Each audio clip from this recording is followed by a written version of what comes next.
សូមថ្លែងដល់បរោះស្ត្រីទាំងអស់គ្រប់ប្រានតូចធំទាំងប៉ុន្មានត្រូវបដៅខ្លួនយើងឲ្យហើយ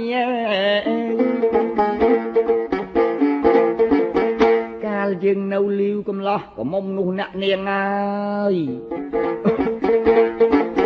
ប្រឹងប្រែងកុំកន្តាយកុំបង្ើយខំឧស្សាហ៍យើងកុំអាងណាថានៅក្មេងកុំដើរលេងកាត់រកគ្នា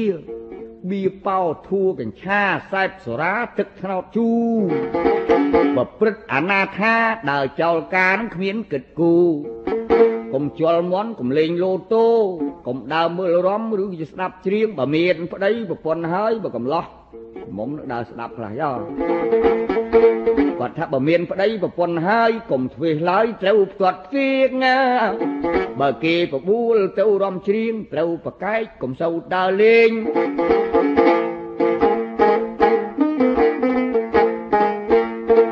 យើងក្រោកដៃពីប្រលប់កណ្ដាលយប់ត្រូវគិតក្រែង